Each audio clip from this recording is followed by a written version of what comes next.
मध्ये यासाठी आलेलो आहे. मी काल हैदराबादमध्ये होतो आणि हैदराबादवरून मी बाय रोड येणार होतो, पण हे नांदेड टू हैदराबाद टू नांदेड हे स्टार एअरचं प्लेन होतं आणि त्याप्रमाणे आज मी सकाळी या ठिकाणी आलो. आणि वसमतमध्ये आमचे रंजन इंगोले हे आमचे रिपब्लिकन शाहीर होते. त्यानंतरच्या काळापासून ते माझ्यासोबत अनेक वर्ष राहिले आणि ते अत्यंत चांगले शाहिरी होते, कार्यकर्ते होते. त्यामुळे त्यांचं निधन झाल्याची बातमी समजल्यानंतर त्यांची शोकसभा वसमतला ठेवलेली आहे आणि त्यासाठी मी आज नांदेडमध्ये आलेलो आहे. सर, राम मंदिरमध्ये जी चोरी झालेली आहे त्यावरून संजय राऊतांनी राम मंदिरमध्ये जी चोरी झालेली आहे ना, राम मंदिर चढावा चोरी, त्याच्यावरून संजय राऊतांनी अशी टीका केली की चोरांच्या हातामध्ये चाव्या आहेत. चोरांच्या हातामध्ये चाव्या आहेत राम मंदिराच्या. म्हणजे नाही, संजय राऊत जे म्हणतात ते त्यामध्ये तथ्य नाही, पण भ्रष्टाचार झालेला ही गोष्ट खरी आहे. त्या ठिकाणी मोठ्या प्रमाणामध्ये 89 पासून त्या ट्रस्टमध्ये पैसे येत होते आणि त्यामध्ये मोठा भ्रष्टाचार झाल्याची माहिती समोर आलेली आहे आणि योगी आदित्यनाथ यांनी SIT नेमलेली आहे, FIR दाखल केलेला आहे. अनेक लोक त्यामध्ये पकडण्यात आलेले आहेत. अजूनही चौकशी सुरू आहे आणि ज्यांनी अशा पद्धतीचा भ्रष्टाचार केलेला आहे त्या लोकांना कठोर शिक्षा होणं अत्यंत आवश्यक आहे.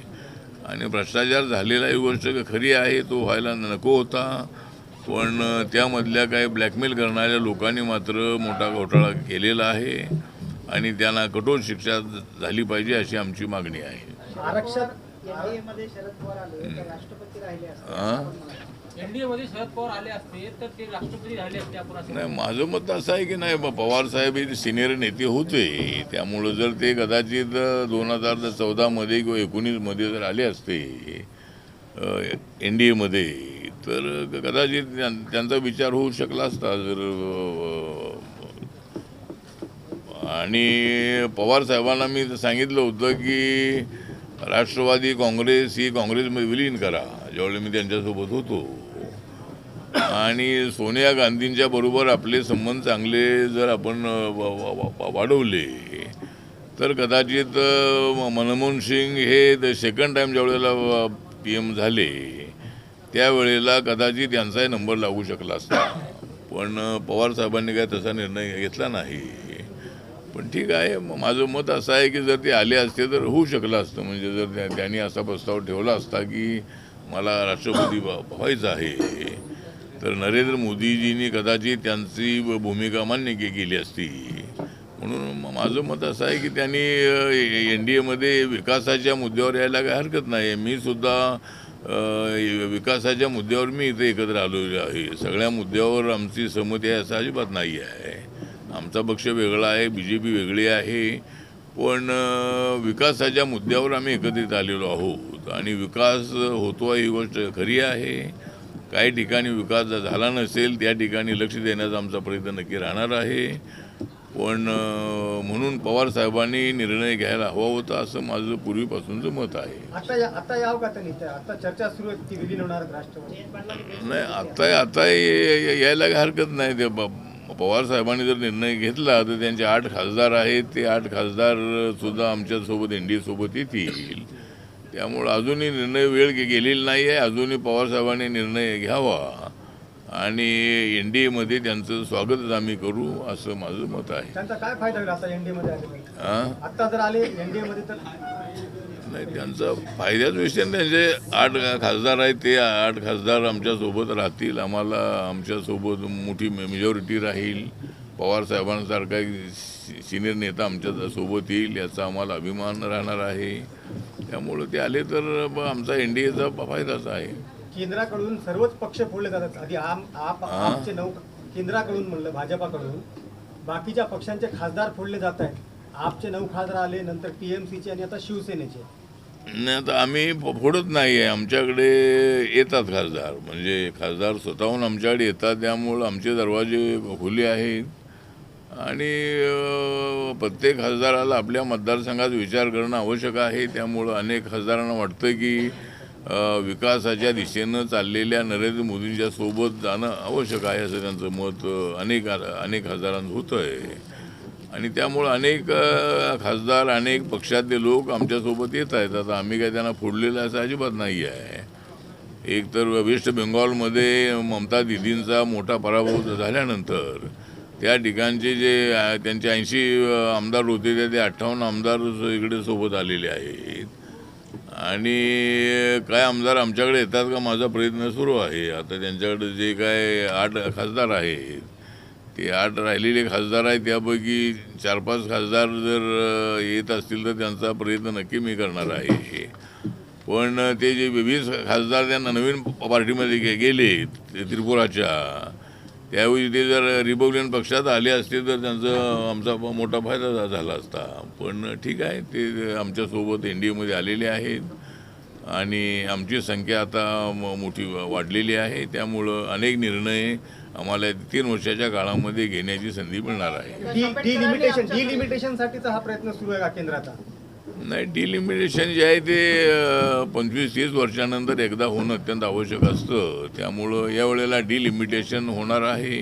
महिला आरक्षण बिल पास होणार आहे.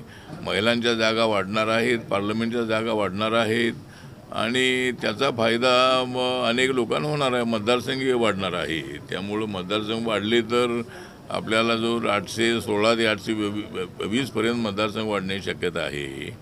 त्यामुळं जर हे मतदारसंघ वाढले तर सगळ्यांना फायदाच आहे. सर, पीपल्स एज्युकेशन सोसायटीची परिस्थिती पीपल्स एज्युकेशन सोसायटीची आजची परिस्थिती काय? नाही, पीपल्स एज्युकेशन सोसायटीची परिस्थिती अशी आहे की यामध्ये अनेक लोकांचे 2-3 ग्रुप आहेत. पण चॅरिटी कमिशनरमध्ये हा वाद गेल्यानंतर चॅरिटी कमिशनरनी 2 वेळेला असा निकाल दिलेला आहे की आठवले याचे चेअरमन अधिकृत आहेत. आणि अपोजिशनवाले कोर्टामध्ये गेल्यानंतर कोर्टाने सांगितलं की हा काय आमचा विषय नाही आहे, हा विषय चॅरिटी कमिशनरचा आहे. आणि त्यानंतर चंद्रकांत दादा पाटील हे शिक्षण मंत्री आहेत. त्यांनी सुद्धा हे सगळा अभ्यास करून आपण त्याचे चेअरमन असल्याचं मंत्रालयाला डिपार्टमेंटला सांगितलेलं आहे. आणि त्याप्रमाणे आता मी अधिकृत या सोसायटीचा चेअरमन आहे. आमच्या सोसायटीमध्ये 1 लाखापेक्षा जास्त विद्यार्थी शिकत आहेत. त्यामध्ये छत्रपती संभाजीनगरमध्ये सर्वात जास्त विद्यार्थी आहेत. नंतर मुंबईमध्ये आहेत, महाडमध्ये आहेत, बोधगयामध्ये आहेत, बेंगलोरमध्ये आहेत, पंढरपूरमध्ये एक शाळा आहे, पुण्यामध्ये एक कॉलेज आहे. तर अशा पद्धतीनं ही व्याप्ती थोडी आम्हाला वाढवायची आहे. त्यामुळं मला वादामध्ये पडायचं नाही आहे. पण आता निकाल जो आहे तो सुप्रीम कोर्ट आपल्या चॅरिटी कमिशनने दिलेलं असल्यामुळं अधिकृत या संस्थेचा मी चेअरमन आहे. त्यामुळं बाकीच्या लोकांना काय बोलण्याचा अधिकार नाही आहे तसा विरोधामध्ये. प्रकाश आंबेडकर जर तुमच्यासोबत आले तर तुम्ही म्हणाल की किती मंत्रीपद देतो? नाही, माझ्यासोबतचा विषय नाही आहे. म्हणजे ऐक्यामध्ये प्रकाश आंबेडकरांनी यावं, माझ्यासोबत यावं असं माझं म्हणणं नाही आहे. प्रकाश आंबेडकरांबद्दल मला आदर आहे. प्रकाश आंबेडकर हे सिनियर नेते आहेत आणि ते पॉलिटिक्समध्ये अत्यंत अभ्यासू आणि ॲक्टिव्ह असणारे नेते आहेत. त्यामुळं प्रकाश आंबेडकर आणि मी आणि जर सगळे जे छोटे मोठे गट जे आहेत ते जर सगळे एकत्र आले तर रिपब्लिकन पक्षाची मोठी ताकद वाढणार आहे. बार्गेनिंग आमचं मोठं वाढणार आहे. आणि कुठल्याही पक्षाबरोबर आता मी एकटा जरी अनेक वेळेला काँग्रेससोबत असताना काँग्रेसला सत्ता मिळालेली आहे. मी काँग्रेसला सोडल्यानंतर काँग्रेसला सत्तेवरून बाहेर जावं लागलेलं आहे. मी महायुतीसोबत आल्यानंतर महायुतीला सत्ता मिळालेली आहे.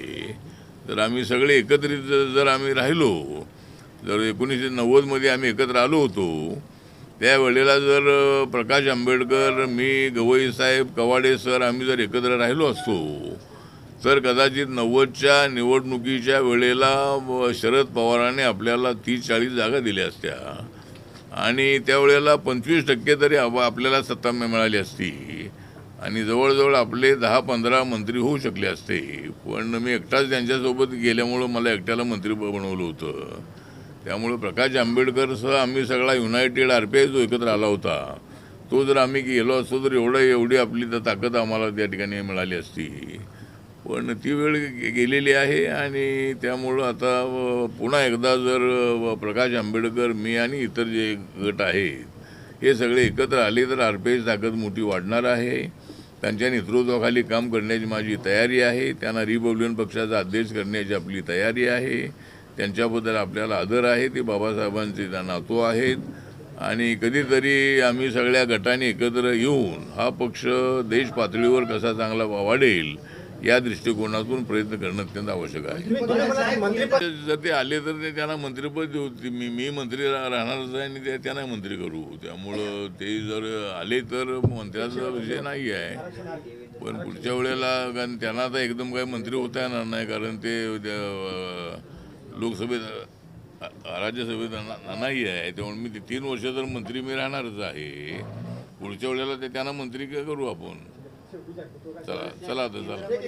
फडणवीस यांना घेणार आहेत हा? का? केंद्रामध्ये देवेंद्र फडणवीस यांना घेणार आहेत का? नाही, केंद्रामध्ये देवेंद्र फडणवीस यांना घेणार नाहीत, कारण देवेंद्र फडणवीस 29 पर्यंत ते महाराष्ट्रातच राहणार आहेत. त्यामुळे महाराष्ट्राची जबाबदारी त्यांच्यावर असल्यामुळं त्यांना दिल्लीला बोलवतील असं मला वाटत नाही आहे. तर आता काय करायचं तो BJPचा निर्णय आहे, त्याबद्दल काय मी बोलू शकत नाही. पण माझं व्यक्तिगत मत असं आहे की त्यांनी 29 पर्यंत तिथेच राहावं आणि नंतर मग ते आणि आम्ही दोघे दिल्लीमध्ये राहू.